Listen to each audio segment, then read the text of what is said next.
We shall now give an account of the islands which lie in the neighborhood of Greece and in the Aegean Sea, beginning with Samothrace. This island, according to some, was called Samos in ancient times, but when the island now known as Samos came to be settled, because the names were the same, the ancient Samos came to be called Samothrace from the land of Thrace, which lies opposite it. It was settled by men who were sprung from the soil itself. Consequently, no tradition has been handed down regarding who were the first men and leaders on the island.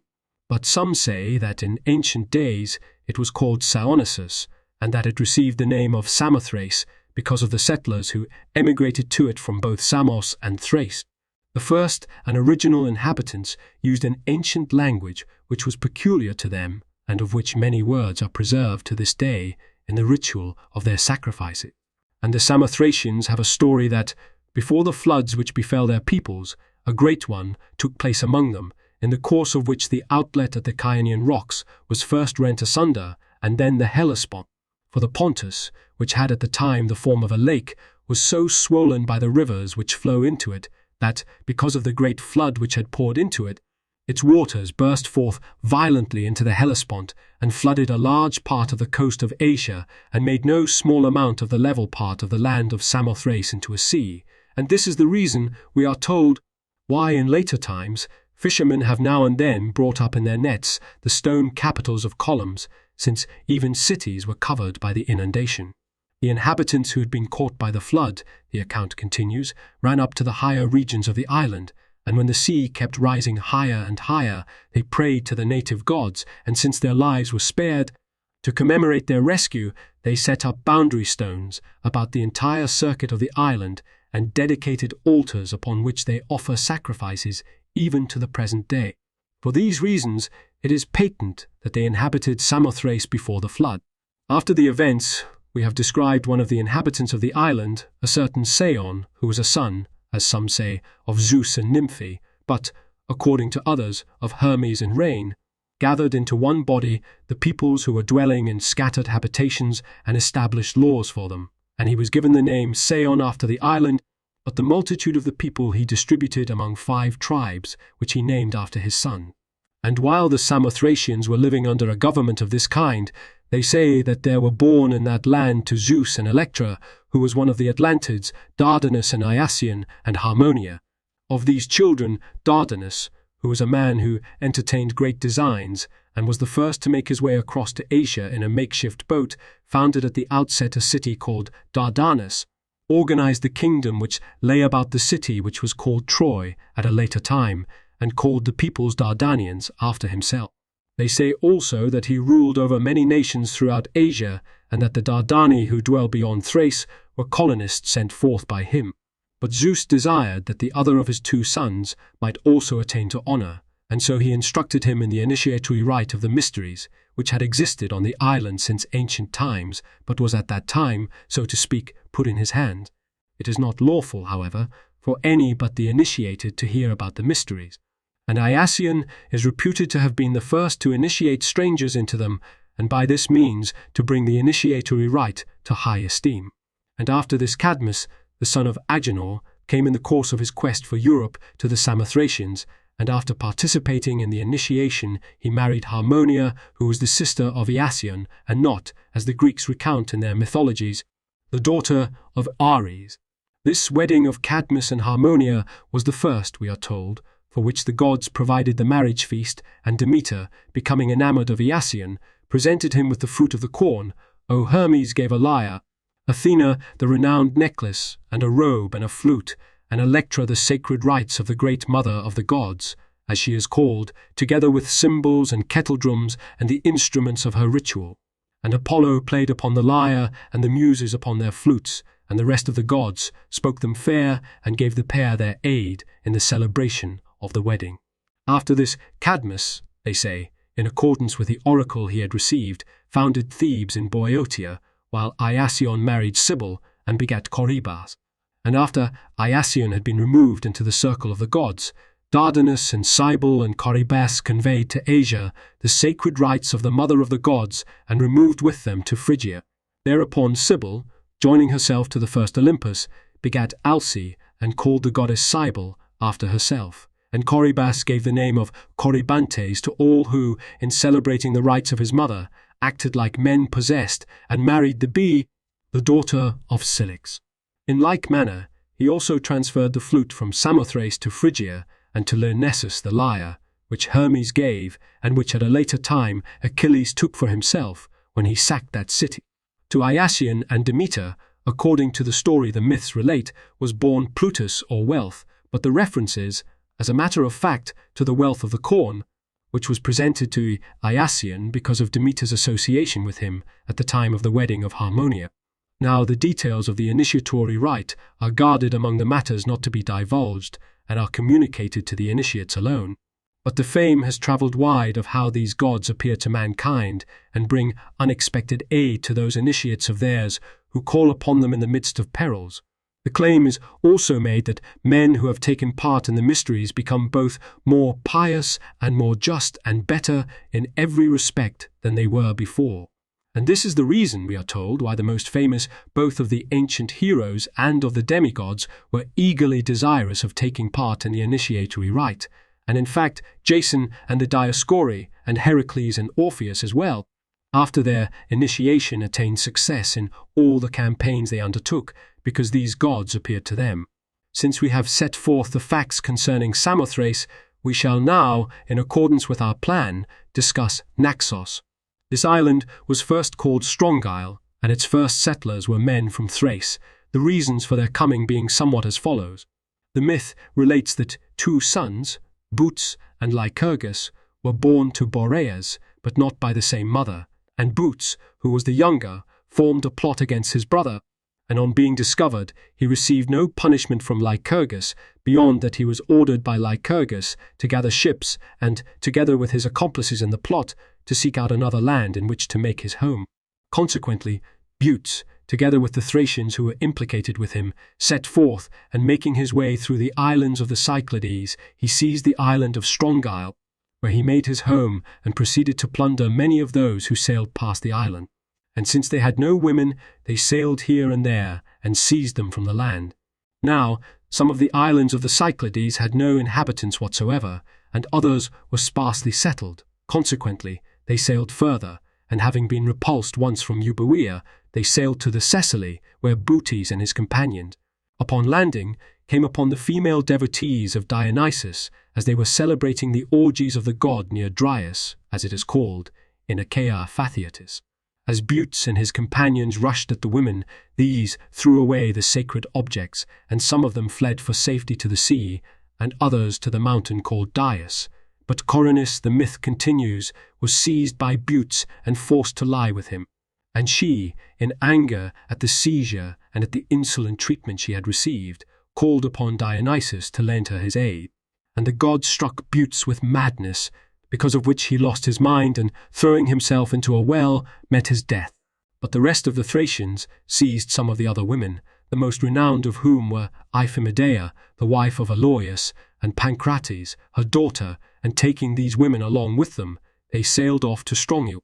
And in place of Bootes, the Thracians made Agasamenus king of the island, and to him they united in marriage Pancrates, the daughter of Aloeus, who was a woman of surpassing beauty, for, before their choice fell on Agasamenus, the most renowned among their leaders, Siculus and Hesitorus, had quarrelled over Pancratis, and had slain each other. And Agasamenus appointed one of his friends his lieutenant, and united Iphimedea to him in marriage. Aloeus dispatched his sons Otus and Ephialtes in search of his wife and daughter, and they, sailing to Strong Isle, defeated the Thracians in battle and reduced the city. Some time afterward, Pancratis died, and Otus and Ephialtes essayed to take the island for their dwelling and to rule over the Thracians, and they changed the name of the island to Dia.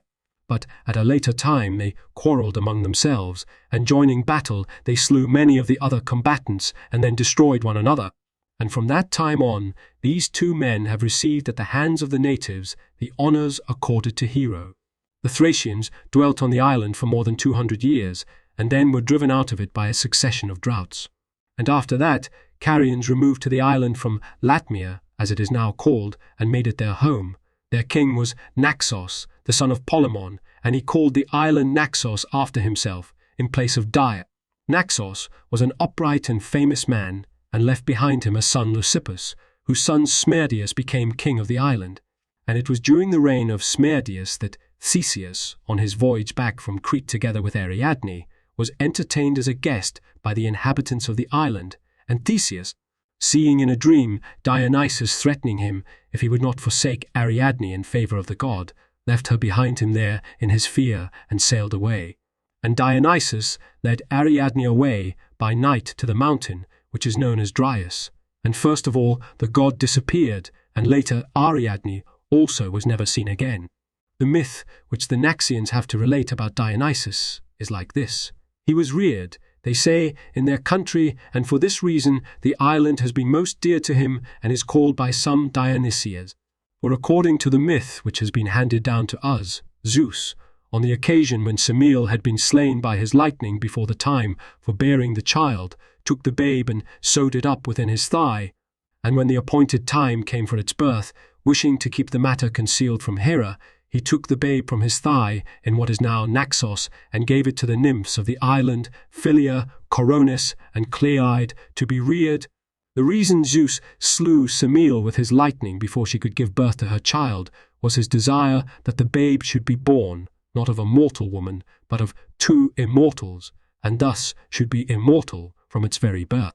And because of the kindness which the inhabitants of Naxos had shown to Dionysus in connection with his rearing, they received marks of his gratitude, for the island increased in prosperity and fitted out notable naval forces, and the Naxians were the first to withdraw from the naval forces of Xerxes and to aid in the defeat at sea which the barbarians suffered, and they participated with distinction in the Battle of Plataea. Also, the wine of the island possesses an excellence which is peculiarly its own and offers proof of the friendship which the god entertains for the island. As for the island which is called Syme and was uninhabited in ancient times, its first settlers were men who came together with Triops under the leadership of Stonius, the son of Poseidon in Syme, from whom the island received the name it bears. At a later time, its king was Nereus, the son of Charops and Aglaia, an unusually handsome man who also took part with Agamemnon in the war against Troy, both as ruler of the island and as lord of a part of Cnidia. But after the period of the Trojan War, Carians seized the island during the time when they were rulers of the sea. At a later time, however, when droughts came, the Carians fled the island and made their home in Uranium, as it is called. Thereupon, Syme continued to be uninhabited until the expedition which the Lacedaemonians and the Argives made came to these parts, and at that time the island became settled again in the following manner. One of the companions of Hippotes, a certain Nausus by name, was a member of the colony, and taking those who had come too late to share in the allotment of the land, he settled Syme, which was uninhabited at that time. And later, when certain other men, under the leadership of Exuthus, put in at the island, he gave them a share in the citizenship and in the land, and all of them in common settled the island. And we are told that both Cnidians and Rhodians were members of this colony. Calydna and Nisyros were settled in ancient times by Carians, and after that Thetalos, the son of Heracles, took possession of both islands. And this explains why both Antiphus and Pheidipus, who were kings of the Coans, in the expedition against Troy, led those who sailed from the two islands just mentioned. And on the return from Troy 4 of Agamemnon's ships were wrecked off Calydna, and the survivors mingled with the natives of the island and made their home there. The ancient inhabitants of Nisyros were destroyed by earthquakes, and at a later time the Coans settled the island, as they had done in the case of Calydna, and after that, when an epidemic had carried away the population of the island, the Rhodians dispatched colonists to it. As for Carpathos, its first inhabitants were certain men who joined with Minos in his campaigns at the time when he was the first of the Greeks to be master of the sea, and many generations later, Iorcus, the son of Demoleon, an Argive by ancestry, in obedience to a certain oracle, dispatched a colony to Carpathos. The island, which is called Rhodes, was first inhabited by the people who are known as Telchines. These were children of Thalatta, as the mythical tradition tells us, and the myth relates that they, together with Caphareia, the daughter of Oceanus, nurtured Poseidon, whom Rhea had committed as a babe to their care. And we are told that they were also the discoverers of certain arts, and that they introduced other things which are useful for the life of mankind. They were also the first, men say, to fashion statues of gods, and some of the ancient images of gods have been named after them. So, for example, among the Lindians there is an Apollo Telchinius, as it is called. Among the Ialicians, a Hera and Nymphae, both called Telchinian, and among the Cimmerians, a Hera Telchinia. And men say that the Telchines were also wizards, and could summon clouds and rain, and hail at their will, and likewise could even bring snow. These things, the accounts tell us, they could do even as could the Magi of Persia, and they could also change their natural shapes, and were jealous of teaching their arts to others. Poseidon, the myth continues, when he had grown to manhood, became enamored of Halia, the sister of the Telchines, and lying with her, he begat 6 male children and 1 daughter, called Rhodos, after whom the island was named. And at this period, in the eastern parts of the island, there sprung up the giants, as they were called. And at the time when Zeus is said to have subdued the Titans, he became enamored of one of the nymphs, him Aelia by name, and begat by her 3 sons, Spartaeus, Cronius, and Cytus. And while these were still young men, Aphrodite, they say, as she was journeying from Cythera to Cyprus and dropped anchor near Rhodes, was prevented from stopping there by the sons of Poseidon, who were arrogant and insolent men. Whereupon the goddess, in her wrath, brought a madness upon them, and they lay with their mother against her will, and committed many acts of violence upon the native. But when Poseidon learned of what had happened, he buried his sons beneath the earth, because of their shameful deed, and men called them the Eastern demons. And Halia cast herself into the sea, and she was afterwards given the name of Leucothea, and attained to immortal honor in the eyes of the natives. At a later time, the myth continues. The Telchines, perceiving in advance the flood that was going to come, forsook the island and were scattered. Of their number, Lycus went to Lycia, and dedicated there beside the Xanthus river a temple of Apollo Lycius. And when the flood came, the rest of the inhabitants perished. And since the waters, because of the abundant rains, overflowed the island, its level parts were turned into stagnant pools. But a few fled for refuge to the upper regions of the island and were saved, the sons of Zeus being among their number. Helios, the myth tells us, becoming enamored of Rhodos, named the island Rhodes after her, and caused the water which had overflowed it to disappear. But the true explanation is that, while in the first forming of the world, the island was still like mud and soft, the sun dried up the larger part of its wetness and filled the land with living creatures, and there came into being the Helidae, who were named after him, 7 in number, and other peoples who were, like them, sprung from the land itself. In consequence of these events, the island was considered to be sacred to Helios, and the Rhodians of later times made it their practice to honor Helios above all the other gods, as the ancestor and founder from whom they were descended. His 7 sons were Ochimus, Sacaphus, Macar, Actis, Teenagers, Triopars, and Candalus, and there was one daughter, Electryon, who quit this life while still a maiden, and attained at the hands of the Rhodians to honors like those accorded to the heroes. And when the Heliadae attained to manhood, they were told by Helios that the first people to offer sacrifices to Athena would ever enjoy the presence of the goddess, and the same thing, we are told, was disclosed by him to the inhabitants of Attica. Consequently, men say the Heliadae, forgetting in their haste to put fire beneath the victims, nevertheless laid them on the altars at the time, whereas Cecrops, who was king at the time of the Athenians, performed the sacrifice over fire, but later than the Heliadae. This is the reason, men say, why the peculiar practice as regards the manner of sacrificing persists in Rhodes to this day, and why the goddess has her seat on the island. Such, then, is the account which certain writers of myths give about the antiquities of the Rhodians, one of them being Zenon, who has composed a history of the island. The Heliadae, besides having shown themselves superior to all other men, likewise surpassed them in learning, and especially in astrology, and they introduced many new practices in seamanship and established the division of the day into hours.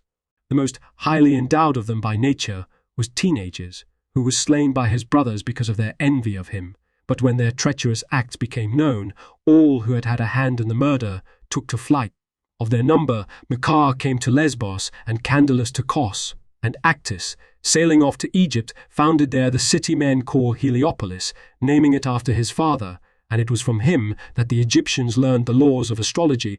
But when, at a later time, there came a flood among the Greeks, and the majority of mankind perished by reason of the abundance of rain, it came to pass that all written monuments were also destroyed in the same manner as mankind, and this is the reason why the Egyptians, seizing the favorable occasion, appropriated to themselves the knowledge of astrology, and why, since the Greeks, because of their ignorance, no longer laid any claim to writing, the belief prevailed that the Egyptians were the first men to effect the discovery of the stars. Likewise, the Athenians, although they were the founders of the city in Egypt, men call says, suffered from the same ignorance because of the flood, and it was because of reasons such as these that many generations later men supposed that Cadmus, the son of Agenor, had been the first to bring the letters from Phoenicia to Greece. And after the time of Cadmus onwards, the Greeks were believed to have kept making new discoveries in the science of writing, since a sort of general ignorance of the facts possessed the Greeks. Triopas sailed to Caria and seized a promontory which was called Triopium after him. But the rest of the sons of Helios, since they had had no hand in the murder, remained behind in Rhodes and made their homes in the territory of Ialissus, where they founded the city of Achaia. Ochimus, who was the oldest of them and their king, married Hegetoria, one of the nymphs of that region, and begat by her a daughter Sidipe, whose name was afterwards changed to Serbia, and Cercaphus, another of the brothers, married Serbia and succeeded to the throne. Upon the death of Cercaphus, his 3 sons, Lindus, Ialissus, and Camirus, succeeded to the supreme power, and during their lifetime there came a great deluge, and Syb was buried beneath the flood and laid waste, whereupon the 3 divided the land among themselves, and each of them founded a city which bore his name. About this time, Danaus together with his daughters fled from Egypt, and when he put ashore at Lindus in Rhodes and received the kindly welcome of the inhabitants, he established there a temple of Athena and dedicated in it a statue of the goddess. Of the daughters of Danaus 3 died during their stay in Lindus, but the rest sailed on to Argos together with their father Danaus. And a little after this time, Cadmus, the son of Agenor, having been dispatched by the king to seek out Europe, put ashore at Rhodes. He had been severely buffeted by tempest during the voyage, and had taken a vow to found a temple to Poseidon, and so, since he had come through with his life, he founded in the island a sacred precinct to this god, and left there certain of the Phoenicians to serve as its overseers. These men mingled with the Ialicians and continued to live as fellow citizens with them, and from them, we are told, the priests were drawn who succeeded to the priestly office by heredity. Now Cadmus honoured likewise the Lindian Athena with votive offerings, one of which was a striking bronze cauldron worked after the ancient manner, and this carried an inscription in Phoenician letters which, men say, were first brought from Phoenicia to Greece. Subsequent to these happenings, when the land of Rhodes brought forth huge serpents, it came to pass that the serpents caused the death of many of the natives. Consequently, the survivors dispatched men to Delos to inquire of the god how they might rid themselves of the evil. And Apollo commanded them to receive Phorbas and his companions, and to colonize together with them the island of Rhodes. Phorbas was a son of Lepithes, and was tarrying in the Sicily together with a considerable number of men, seeking a land in which he might make his home, and the Rhodians summoned him as the oracle had commanded, and gave him a share in the land. And Phorbas destroyed the serpents, and after he had freed the island of its fear, he made his home in Rhodes. Furthermore, since in other respects he proved himself a great and good man, after his death he was accorded honours like those offered to heroes. At a later time, in the events we have described, Althaemenes, the son of Catreus, the king of Crete, while inquiring of the oracle regarding certain other matters, received the reply that it was fated that he should slay his father by his own hand. So wishing to avoid such an abominable act, he fled of his own free will from Crete together with such as desired to sail away with him, these being a considerable company.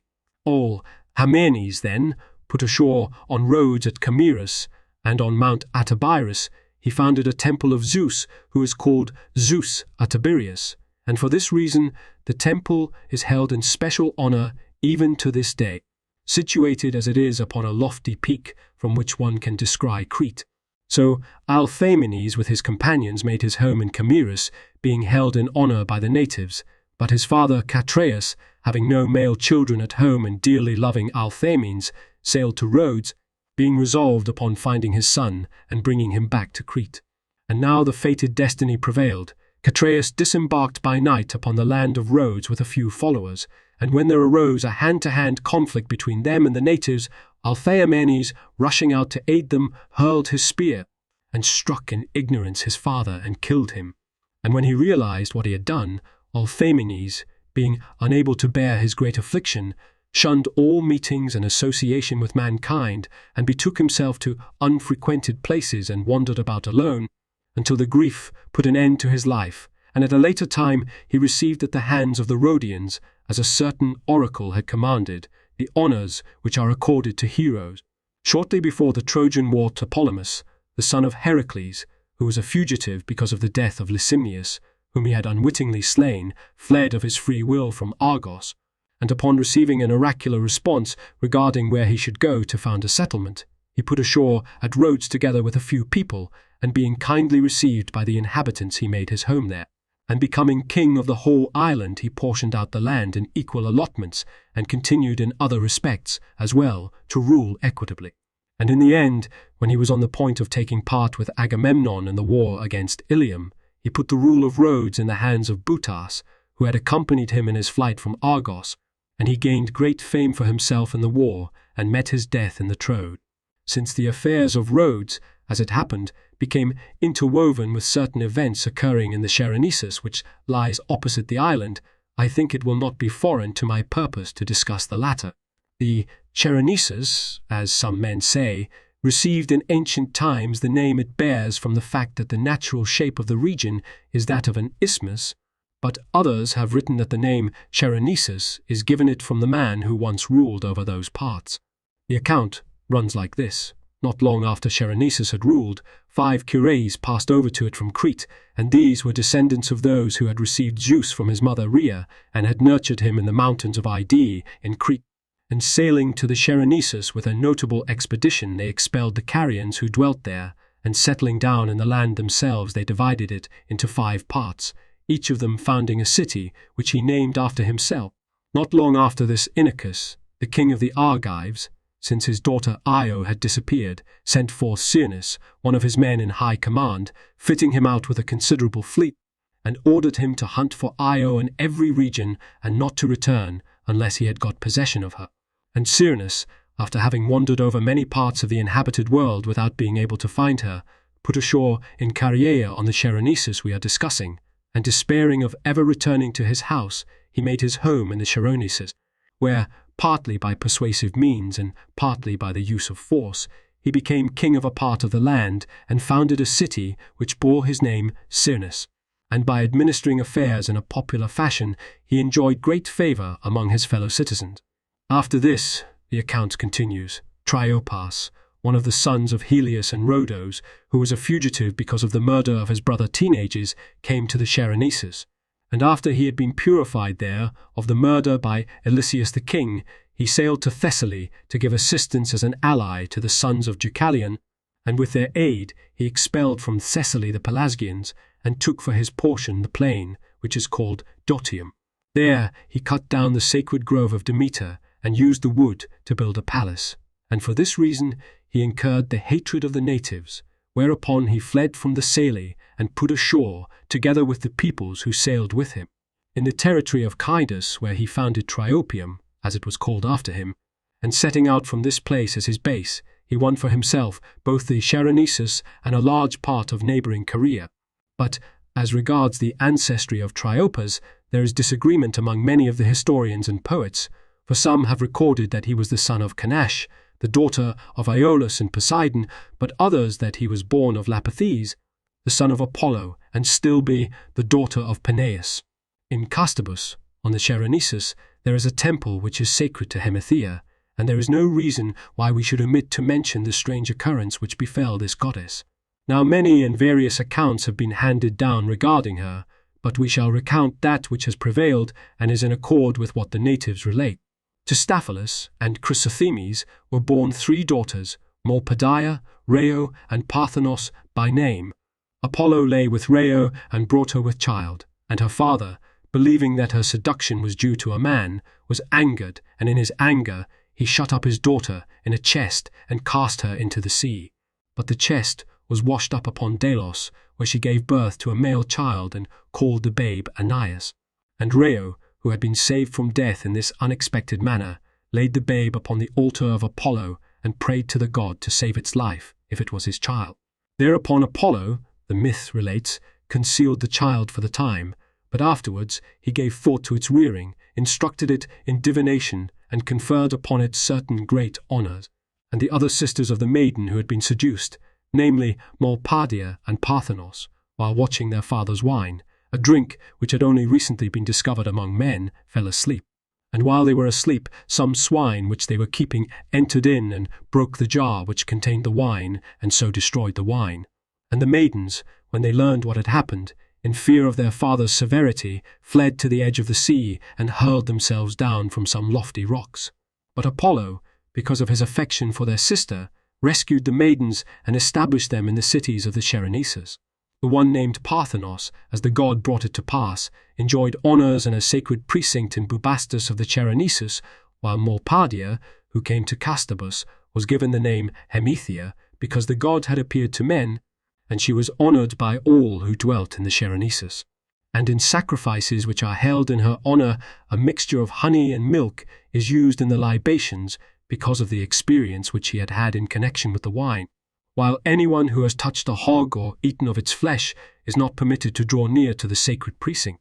In later times, the temple of Hemethia enjoyed so great a development that not only was it held in special honour by the inhabitants of the place and of neighbouring regions, but even peoples from afar came to it in their devotion and honoured it with costly sacrifices and notable dedications.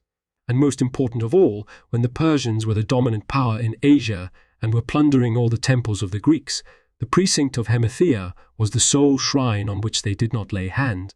And the robbers who were pillaging everything they met left this shrine alone entirely unplundered, and this they did despite the fact that it was unwalled and the pillaging of it would have entailed no danger. And the reason which men advance for its continued development is the benefactions which the goddess confers upon all mankind alike, for she appears in visible shape in their sleep to those who are in suffering and gives them healing, and many who are in the grip of diseases for which no remedy is known are restored to health. Furthermore, to women who are suffering in childbirth, the goddess gives relief from the agony and perils of travail.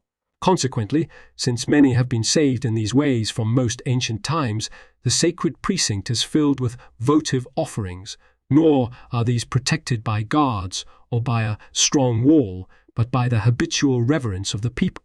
Now, as regards Rhodes and the Chersonese, we shall rest content with what has been said, and we shall at this point discuss Crete. The inhabitants of Crete claim that the oldest people of the island were those who are known as Eteocretans, who were sprung from the soil itself, and that their king, who was called Cres, was responsible for the greatest number of the most important discoveries made in the island, which contributed to the improvement of the social life of mankind. Also, the greater number of the gods who, because of their benefactions to all men alike, have been accorded immortal honours, had their origin, so their myths relate, in their land. And of the tradition regarding these gods, we shall now give a summary account following the most reputable writers who have recorded the affairs of Crete. The first of these gods, of whom tradition has left a record, made their home in Crete about Mit Idei and were called Idaean Dactyli. These, according to one tradition, were 100 in number, but others say that there were only 10 to receive this name, corresponding in number to the fingers, dactyli, of the hands. But some historians, and Ephorus is one of them, record that the Idaean Dactyli were, in fact, born on the Mit Idei, which is in Phrygia, and passed over to Europe together with Mygdon, and since they were wizards, they practiced charms and initiatory rites and mysteries, and in the course of a sojourn in Samothrace, they amazed the natives of that island not a little by their skill in such matters. And it was at this time, we are further told, that Orpheus, who was endowed with an exceptional gift of poesy and song, also became a pupil of theirs, and he was subsequently the first to introduce initiatory rites and mysteries to the Greeks. However this may be, the Idaean Dactyli of Crete, so tradition tell us, discovered both the use of fire and what the metals copper and iron are, as well as the means of working them, this being done in the territory of the city of Aptera at Berecynthus, as it is called. And since they were looked upon as the originators of great blessings for the race of men, they were accorded immortal honours. And writers tell us that one of them was named Heracles, and excelling as he did in fame, he established the Olympic Games, and that the men of a later period thought, because the name was the same, that it was the son of Alcmene who had founded the institution of the Olympic Game. And evidences of this, they tell us, are found in the fact that many women, even to this day, take their incantations from this god and make amulets in his name, on the ground that he was a wizard and practiced the arts of initiatory rite, but they add that these things were indeed very far removed from the habits of the Heracles, who was born of Alcmene. After the Idaean Dactyli, according to accounts we have, there were 9 curates. Some writers of myths relate that these gods were born of the earth, but according to others, they were descended from the Idaean Dactyli, a home they made in mountainous places which were thickly wooded and full of ravines, and which, in a word, provided a natural shelter and coverage, since it had not yet been discovered how to build houses. And since these curates excelled in wisdom, they discovered many things which are of use to men generally. So, for instance, they were the first to gather sheep into flocks, to domesticate the several other kinds of animals which men fatten, and to discover the making of honey. In the same manner, they introduced the art of shooting with the bow and the ways of hunting animals, and they showed mankind how to live and associate together in a common life, and they were the originators of concord and, so to speak, of orderly behavior. The cures also invented swords and helmets, and the wardens, by means of which they raised a great alarum and deceived Cronus. And we are told that when Rhea, the mother of Zeus, entrusted him to them unbeknown to Cronus his father, they took him under their care and saw to his nurture. But since we purpose to set forth this affair in detail, we must take up the account at a little earlier point. The myth the Cretans relate runs like this. When the curates were young men, the Titans, as they are called, were still living. These Titans had their dwelling in the land about Cossus, at the place where even to this day men point out foundations of a house of Rhea and a cypress grove, which has been consecrated to her from ancient times. The Titans numbered 6 men and 5 women, being born, as certain writers of myths relate, of Uranus and Geer, but according to others, of one of the Curates and Titaea, from whom as their mother they derive the name they have. The males were Cronus, Hyperion, Coeus, Iapetus, Crius, and Oceanus, and their sisters were Rhea, Themis, Mnemosyne, Phoebe, and Tethe. Each one of them was the discoverer of things of benefit to mankind, and because of the benefaction they conferred upon all men, they were accorded honours and everlasting fame. Cronus, since he was the eldest of the Titans, became king and caused all men who were his subjects to change from a rude way of living to a civilized life, and visited many regions of the inhabited earth. Among all he met, he introduced justice and sincerity of soul, and this is why the tradition has come down to later generations that the men of Cronus's time were good-hearted, altogether guileless, and blessed with felicity. His kingdom was strongest in the western regions, where indeed he enjoyed his greatest honor. Consequently, down even to comparatively recent times, among the Romans and the Carthaginians, while their city still stood, and other neighboring peoples, notable festivals and sacrifices were celebrated in honor of this god, and many places bore his name. And because of the exceptional obedience to laws, no injustice was committed by anyone at any time, and all the subjects of the rule of Cronus lived a life of blessedness in the unhindered enjoyment of every pleasure. To this, the poet Hesiod also bears witness in the following words: "And they who were of Cronus's day, what time he reigned in heaven, lived like the gods, no care in heart, remote and free from ills and toils severe, from grievous sicknesses and cares. Old age lay not upon their limbs, but they, equal in strength of leg and arm, enjoyed endless delight of feasting far from ills, and when death came, they sank in it as in a sleep. And many other things were theirs. Grain-giving earth, unploughed, bore for them fruit abundantly and without stint, and glad of heart they dwelt upon their tilth throughout the earth, in midst of blessings manifold, rich in their flocks, loved by the blessed gods. This, then, is what the myths have to say about Cronus. Of Hyperion we are told that he was the first to understand, by diligent attention and observation, the movement of both the sun and the moon and the other stars and the seasons as well, in that they are caused by these bodies, and to make these facts known to others, and that for this reason he was called the father of these bodies, since he had begotten, so to speak, the speculation about them and their nature. To Coeus and Phoebe was born Leto, and to Iapetus was born Prometheus, of whom tradition tells us, as some writers of myths record, that he stole fire from the gods and gave it to mankind, though the truth is that he was the discoverer of those things which give forth fire, and from which it may be kindled. Of the female Titans they say that Mnemosyne discovered the uses of the power of reason, and that she gave a designation to every object about us by means of the names which we use to express whatever we would, and to hold conversation with another, though there are those who attribute these discoveries to Hermes. And to this goddess is also attributed the power to call things to memory and to remembrance, mneme, which men possess, and it is this power which gave her the name she received. Themis, the myths tell us, was the first to introduce divinations and sacrifices and the ordinances which concern the gods, and to instruct men in the ways of obedience to laws and of peace. Consequently, men who preserve what is holy with respect to the gods and the laws of men are called law-guardians, thesmophilakes, and lawgivers, smothatai, and we say that Apollo, at the moment when he is to return the oracular responses, is issuing laws and ordinances, themistuin, in view of the fact that Demis was the discoveress of oracular responses.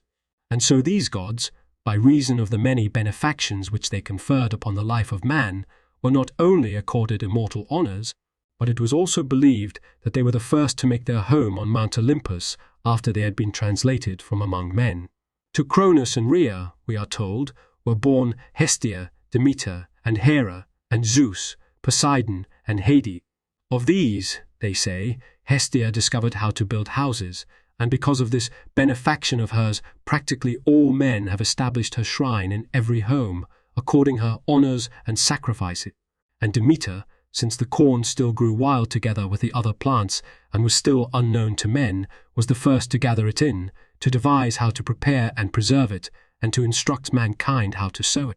Now she had discovered the corn before she gave birth to her daughter Persephone, but after the birth of her daughter and the rape of her by Pluton, she burned all the fruit of the corn, both because of her anger at Zeus and because of her grief over her daughter.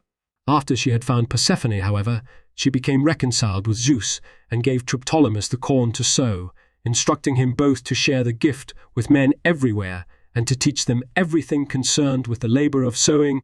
And some men say that it was she also who introduced laws, by obedience to which men have become accustomed to deal justly with one another, and that mankind has called this goddess the Smophoros after the laws which she gave them.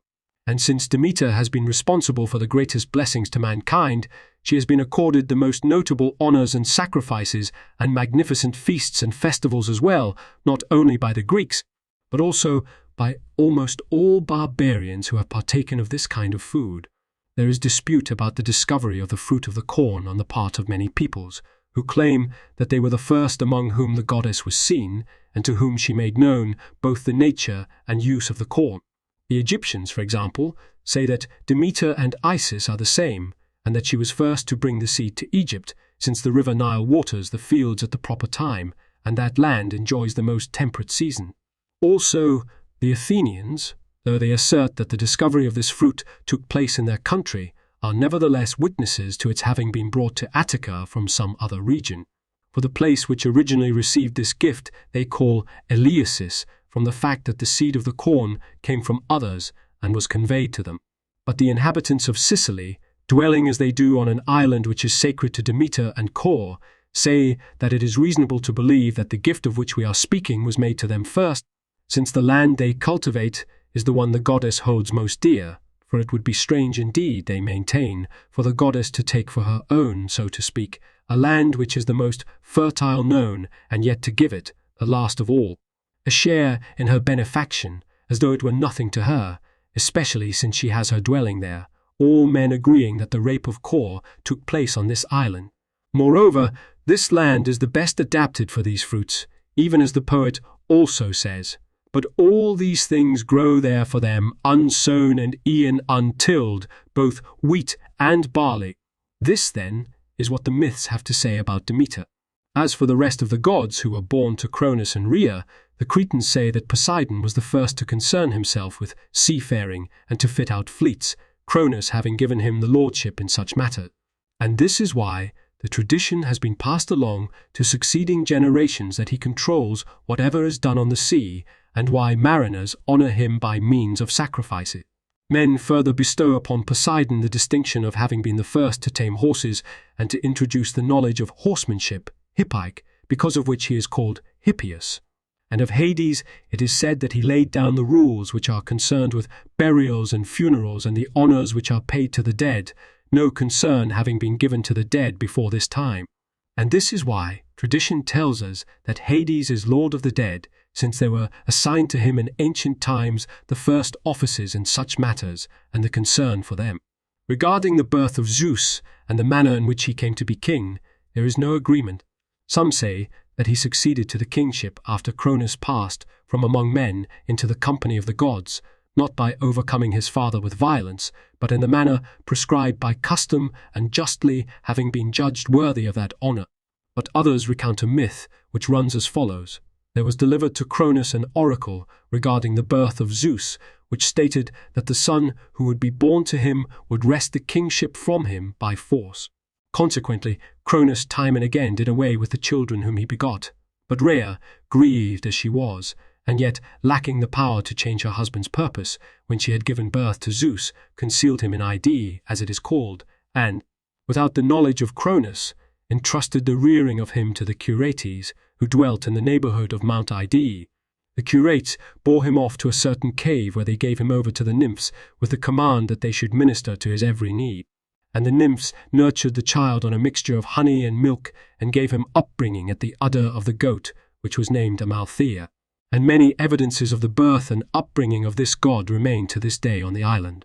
For instance, when he was being carried away, while still an infant, by the Curates, they say that the umbilical cord, omphalos, fell from him near the river known as Triton, and that this spot has been made sacred and has been called Omphalos after that incident, while in like manner the plain about it is known as Omphaleum.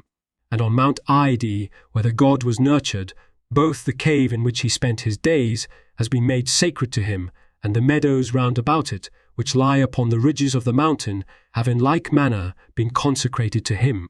But the most astonishing of all that which the myth relates has to do with the bees, and we should not omit to mention it. The god, they say, wishing to preserve an immortal memorial of his close association with the bees, changed the color of them, making it like copper with a gleam of gold, and since the region lay at a very great altitude, where fierce winds blew about it and heavy snows fell, he made the bees insensible to such things and unaffected by them, since they must range over the most wintry stretches.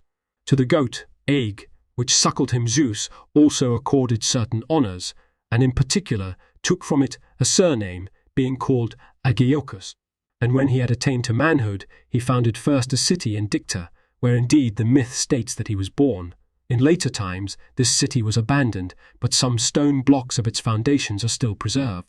Now Zeus, the myth goes on to say, surpassed all others in manly spirit and wisdom and justice, and in the other virtues one and all, and, as a consequence, when he took over the kingly power from Cronus, he conferred benefactions of the greatest number and importance upon the life of mankind. He was the first of all, for instance, to lay down rules regarding acts of injustice, and to teach men to deal justly one with another, to refrain from deeds of violence, and to settle their differences by appeals to men and to courts of justice. In short, he contributed in abundance to the practices which are concerned with obedience to law and with peace, prevailing upon good men by persuasion and intimidating evil men by threat of punishment and by their fear. He also visited practically the entire inhabited earth, putting to death robbers and impious men and introducing equality and democracy. And it was in this connection, they say, that he slew the Giants and their followers, Milinus in Crete and Typhon in Phrygia.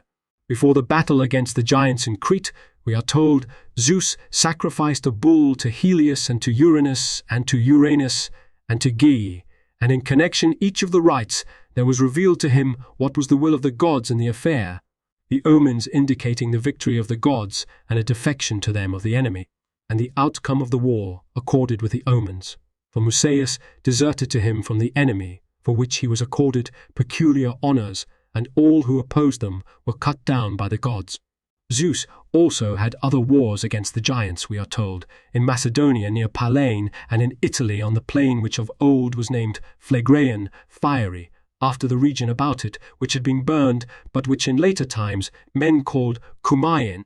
Now the giants were punished by Zeus because they had treated the rest of mankind in a lawless fashion, and, confiding in their bodily superiority and strength, had enslaved their neighbours, and because they were also disobeying the rules of justice which he was laying down, and were raising up war against those whom all mankind considered to be gods, because of the benefactions they were conferring upon men generally.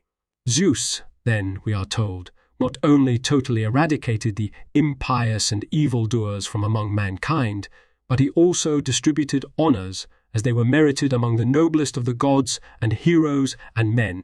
And because of the magnitude of his benefactions and his superior power, all men accorded to him as with one voice both the everlasting kingship which he possesses and his dwelling upon Mount Olympus. And it was ordained, the myth continues, that sacrifices should be offered to Zeus, surpassing those offered to all the other gods, and that, after he passed from earth into the heavens, a just belief should spring up in the souls of all who had received his benefactions that he is Lord of all the phenomena of heaven, that is, both of rain and of thunder and of lightning and of everything else of that nature. It is for this reason also that names have been given him, Zen, because in the opinion of mankind he is the cause of life, Zen, bringing, as he does, the fruits to maturity by tempering the atmosphere, Father, because of the concern and goodwill he manifests toward all mankind, as well as because he is considered to be the first cause of the race of men, most high and king, because of the preeminence of his rule, good counselor and all-wise, because of the sagacity he manifests in the giving of wise counsel. Athena, the myths relate, was likewise begotten of Zeus in Crete, at the sources of the river Triton, this being the reason why she has been given the name Tritogeneia, and there stands, even to this day, at these sources, a temple which is sacred to this goddess, at the spot where the myth relates that her birth took place. Men say also that the marriage of Zeus and Hera was held in the territory of the Corsians, at a place near the river therein, where now a temple stands in which the natives of the place annually offer holy sacrifices and imitate the ceremony of the marriage in the manner in which with tradition tells it was originally performed. To Zeus also were born, they say, the goddesses Aphrodite and the Graces, Eileithyia and her helper Artemis, the Hours as they are called, Eunomia and Dike and Irene and Athena and the Muses, and the gods Hephaestus and Ares and Apollo, and Hermes and Dionysus and Heracles.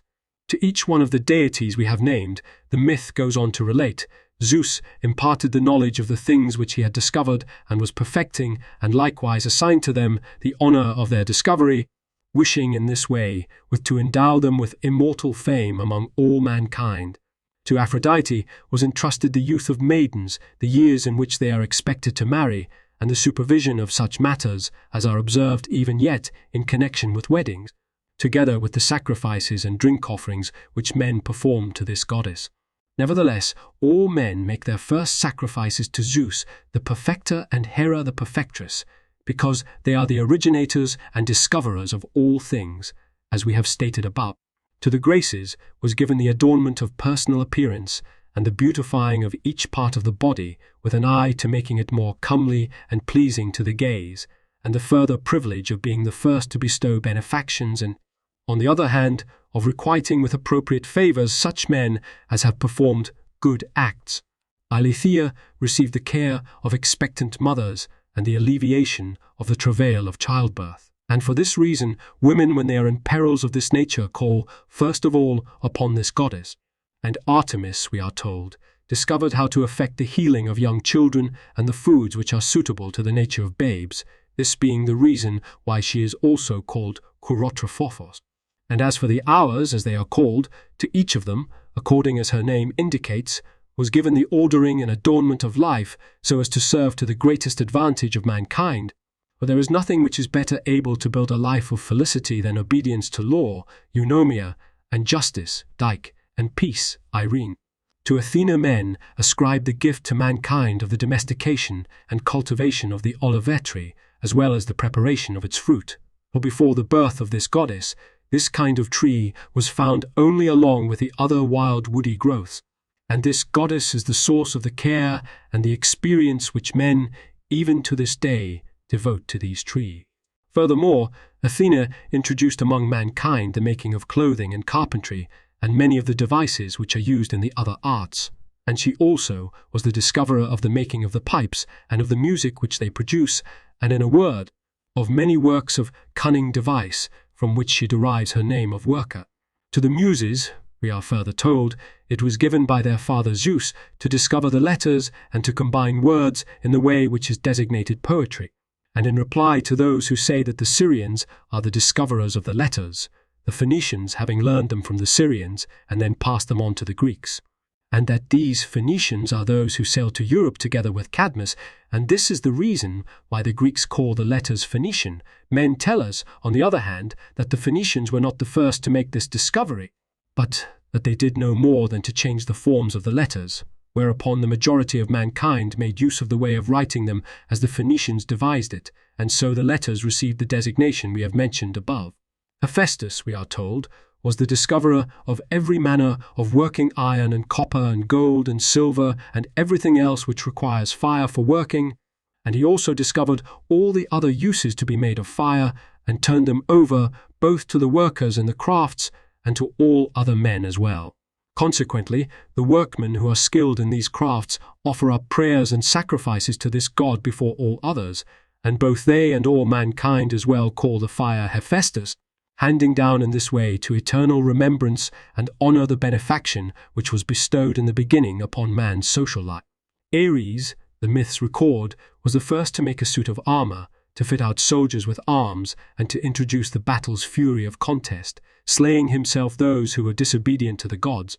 And of Apollo men recount that he was the discoverer of the lyre and of the music which is got from it, that he introduced the knowledge of healing which is brought about through the faculty of prophecy, whereby it was the practice in ancient times that the sick were healed, and, as the discoverer of the bow, he taught the people of the land all about the use of the bow, this being the reason why the art of archery is especially cultivated by the Cretans, and the bow is called Cretan.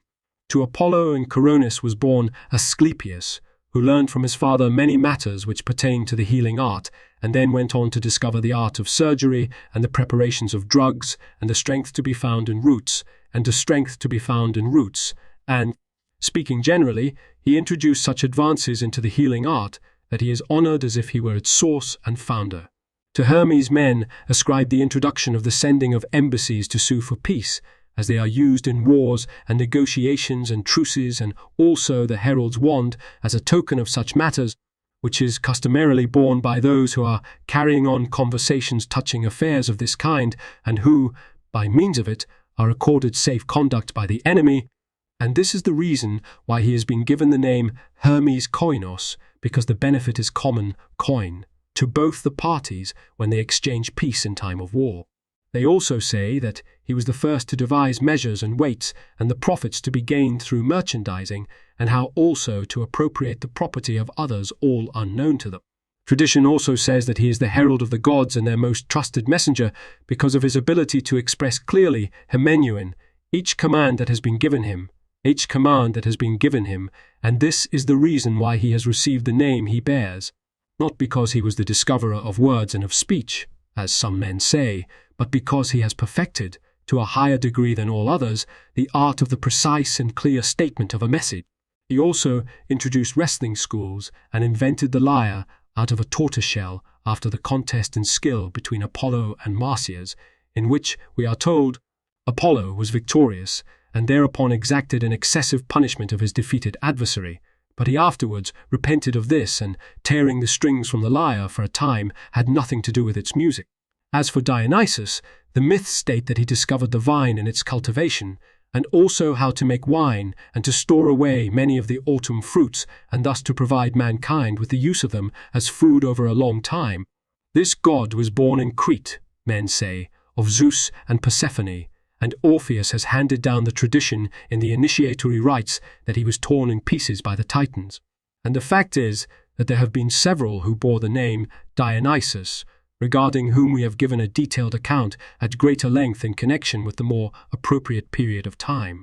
The Cretans, however, undertake to advance evidences that the god was born in their country, stating that he formed 2 islands near Crete in the Twin Gulfs, as they are called, and called them after himself Dionysiadae, a thing which he has done, they say, nowhere else in the inhabited earth.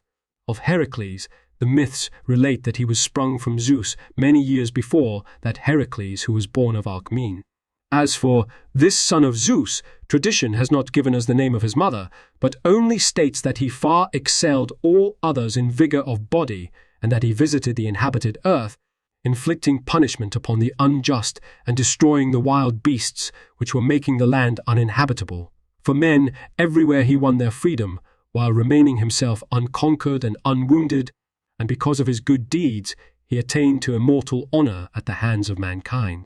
The Heracles who was born of Alcmene was very much later, and, since he emulated the plan of life of the ancient Heracles for the same reasons he attained to immortality, and, as time wore on, he was thought by men to be the same as the other Heracles, because both bore the same name, and the deeds of the earlier Heracles were transferred to the later one, the majority of men being ignorant of the actual facts.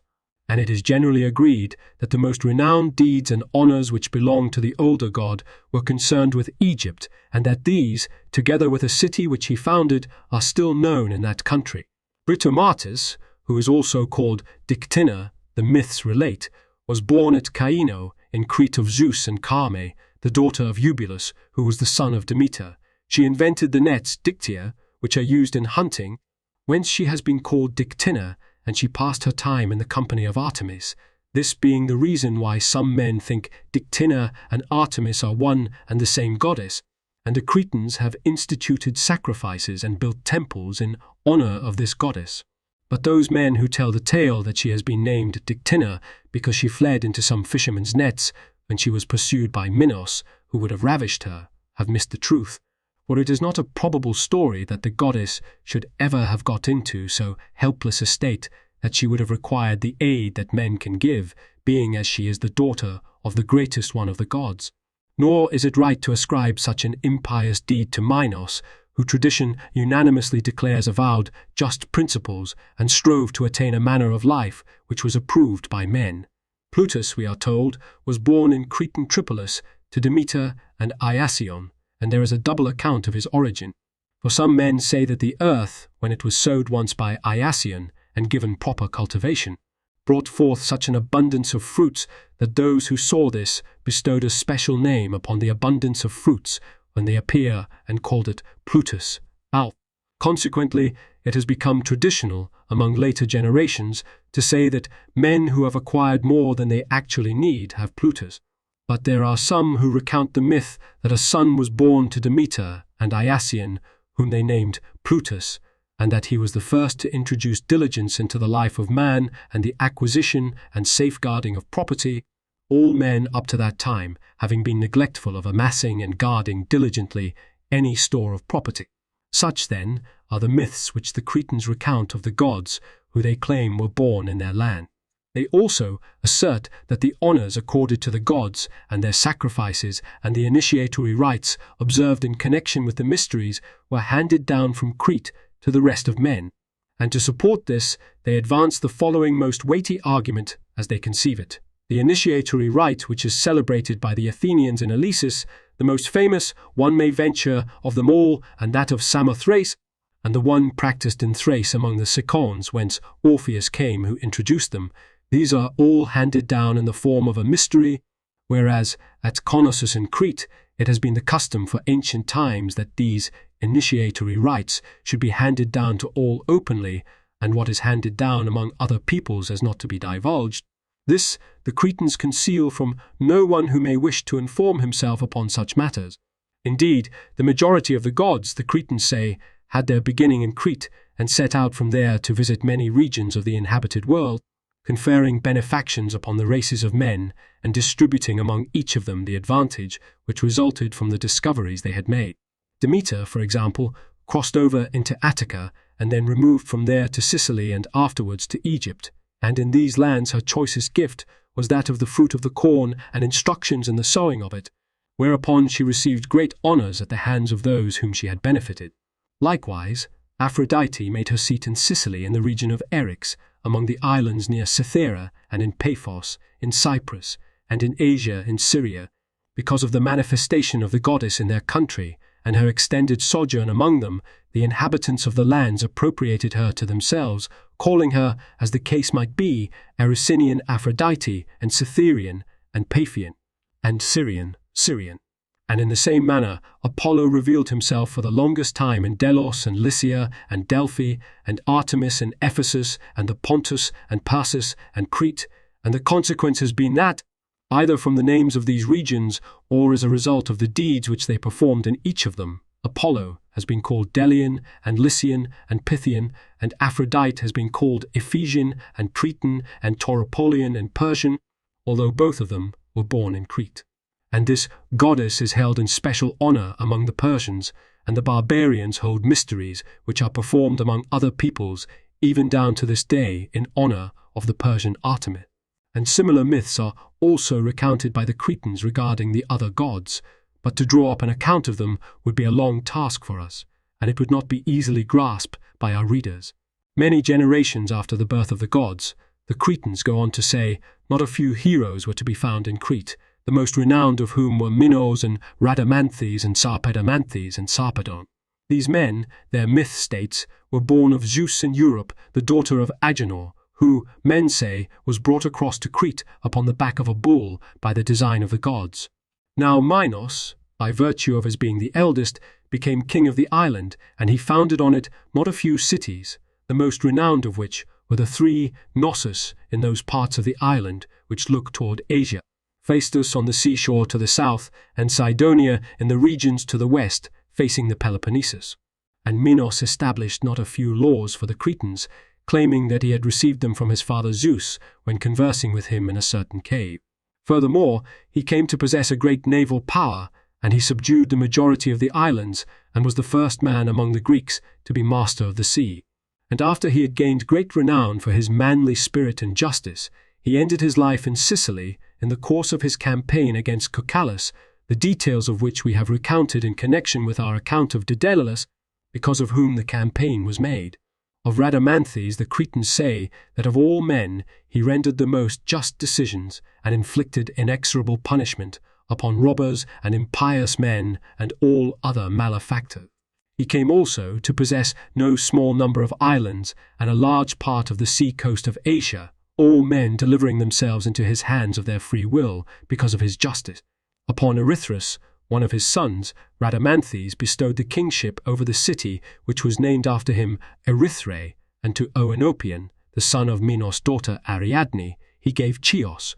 We are told, although some writers of myths state that Oenopion was a son of Dionysus and learned from his father the art of making wine, and to each one of his other generals, the Cretans say he made a present of an island or a city, Lemnos to Thoos, Cyrnus to Ennius, Peparethos to Staphylos, Marinea to Euanthes, Paros to Alcaeus, Delos to Anion, and to Andreas the island which was named after him Andros. Moreover, because of his very great justice, the myth has sprung up that he was appointed to be judge in Hades, where his decisions separate the good from the wicked, and the same honour has also been attained by Minos, because he ruled wholly in accordance with law and paid the greatest heed to justice. The third brother, Sarpedon, we are told, crossed over into Asia with an army and subdued the regions about Lycia. Euandrus, his son, succeeded him in the kingship in Lycia, and marrying Deidamea, the daughter of Bellerophon, he begat that Sarpedon who took part in the expedition against Troy, although some writers have called him a son of Zeus. Minos' sons, they say, were Deucalion and Mollus, and to Deucalion was born Idomeneus, and to Mollus was born Meriones. These two joined with Agamemnon in the expedition against Ilium with 90 ships. When they had returned in safety to their fatherland, they died and were accorded a notable burial and immortal honors. And the Cretans point out their tomb at Knossos, which bears the following inscription: Behold, Idomeneus the Cnosian's tomb, and by his side am I, Meriones, the son of Mollus. These two the Cretans hold in special honor as heroes of renown, offering up sacrifices to them and calling upon them to come to their aid in the perils which arise in war. But now that we have examined these matters, it remains for us to discuss the peoples who have become intermixed with the Cretans. That the first inhabitants of the island were known as Eteocretans, and that they are considered to have sprung from the soil itself, we have stated before, and many generations after them Pelasgians, who were in movement by reason of their continuous expeditions and migrations, arrived at Crete and made their home in a part of the island. The third people to cross over to the island, we are told, were Dorians, under the leadership of Tectimus the son of Dorus, and the account states that the larger number of these Dorians was gathered from the regions about Olympus, but that a part of them consisted of Achaeans from Laconia, since Dorus had fixed the base of his expedition in the region about Cape Malea. A fourth people to come to Crete and to become intermixed with the Cretans, we are told, was a heterogeneous collection of barbarians who in the course of time adopted the language of the native Greeks. But after these events, Minos and Rhadamanthes, when they had attained to power, gathered the peoples on the island into one union. And last of all, after the return of the Heraclidae, Argives and Lacedaemonians sent forth colonies, which they established on certain other islands and likewise took possession of Crete, and on these islands they colonized certain cities. With regard to these cities, however, we shall give a detailed account in connection with the period of time to which they belong. And since the greatest number of writers who have written about Crete disagree among themselves, there should be no occasion for surprise if what we report should not agree with every one of them.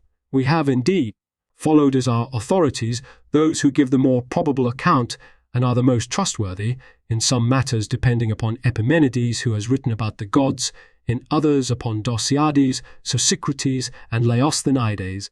Now that we have discussed the subject of Crete at sufficient length, we shall undertake at this point to speak about Lesbos.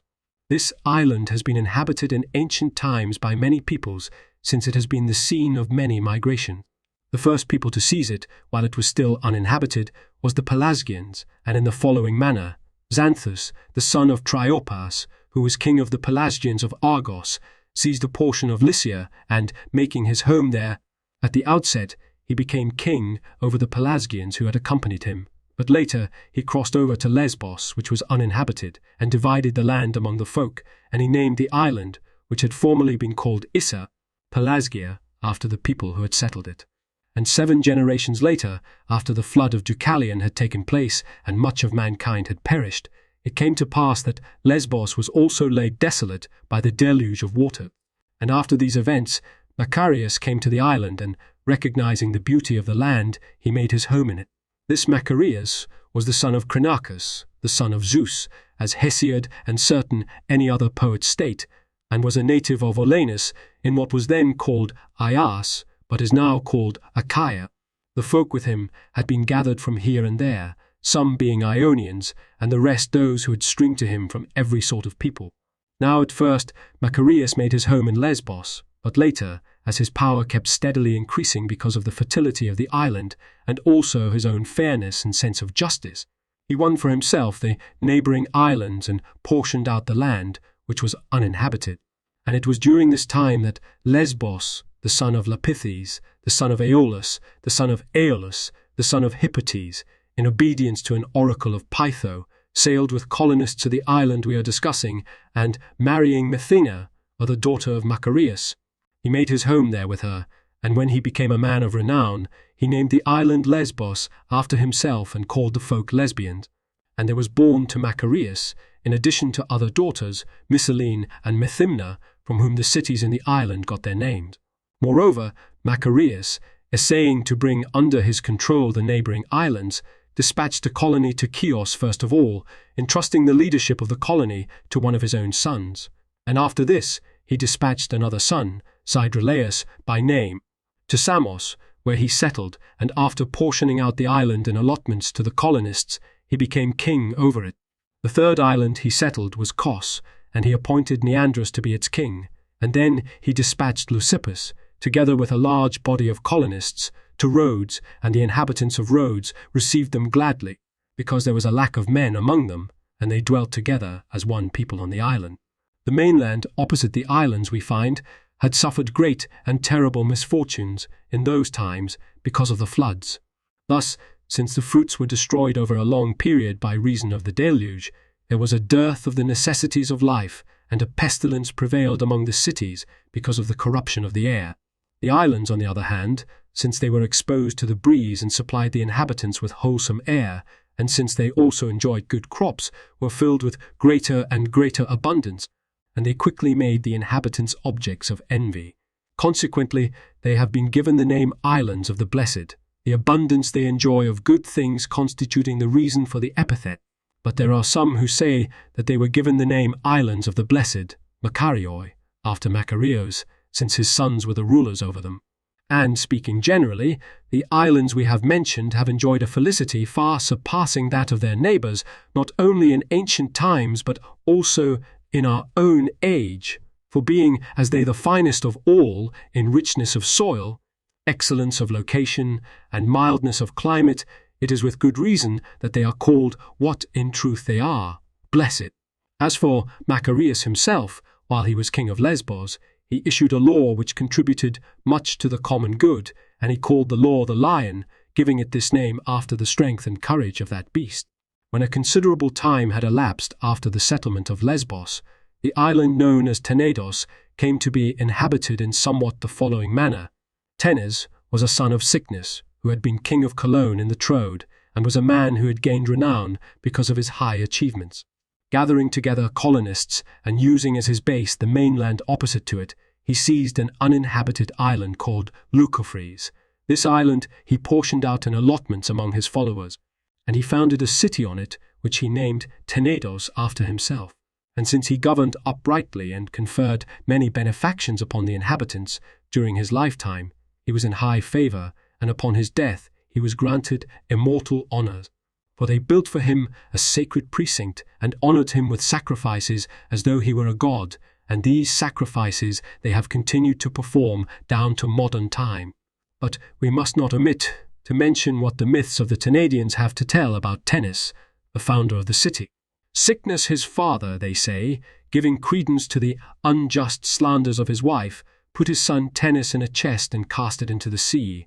This chest was borne along by the waves and brought to shore on Tenedos, and since Tenes had been saved alive in this astonishing fashion by the providence of someone of the gods, he became king of the island, and becoming distinguished by reason of the justice he displayed in his other virtues, he was granted immortal honours. But it had happened, when his stepmother was slandering him, that a certain flute player had borne false witness against him, and so the Tenadians passed a law that no flute player should ever enter his sacred precinct. And when Tenes was slain by Achilles in the course of the Trojan War, on the occasion when the Greeks sacked Tenedos, the Tenadians passed a law that no man should ever pronounce the name of Achilles in the sacred precinct of the founder of their city. Such, then, is the account which the myths give regarding Tenedos and its ancient inhabitants. Since we have set forth the facts concerning the most notable islands, we shall now give an account of the smaller ones. While in ancient times the Cyclades were still uninhabited, Minos, the son of Zeus in Europe, who was king of Crete and possessed great forces both land and naval, was master of the sea and sent forth from Crete many colonies, and he settled the greater number of the Cyclades, portioning the islands out in allotments among the folk, and he seized no small part of the coast of Asia. And this circumstance explains why harbours on the islands, as well as on the coast of Asia, have the same designation as those of Crete, being called Minoan. The power of Minos advanced to great heights, and having his brother Rhadamanthes as co-ruler, he envied him because of his fame for righteousness, and wishing to get Rhadamanthes out of the way, he sent him off to the farthest parts of his dominion. Rhadamanthes went to the islands which lie off Ionia and Caria, spending his time upon them, and caused Erythras to found the city which bears his name in Asia, while he established Oenopion, the son of Minos' daughter Ariadne, as lord of Chios. Now, these events took place before the Trojan War, and after Troy was taken, the Carians steadily increased their power and became masters of the sea, and taking possession of the Cyclades, some of the islands they appropriated to themselves, expelling the Cretans who had their homes on them, but in some islands they settled jointly with the Cretans who had been the first to dwell there.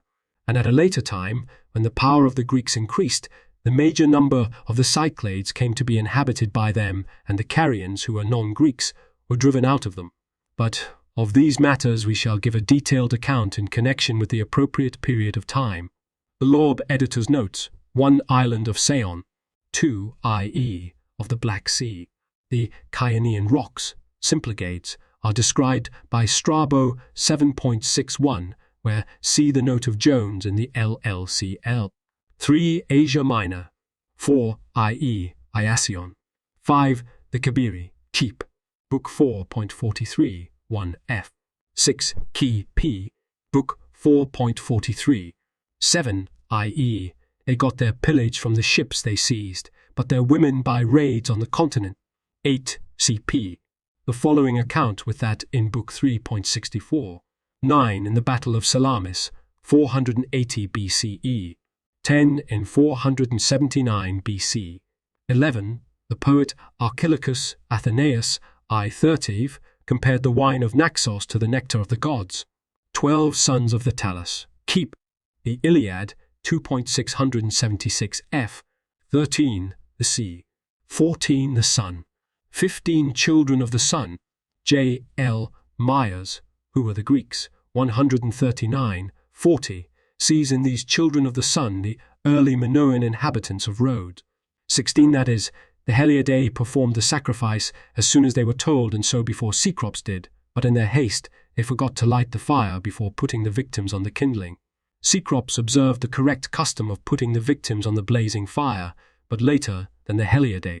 17 Polybius, 16.14, considered Xenon of sufficient importance as a historian to criticize his local patriotism.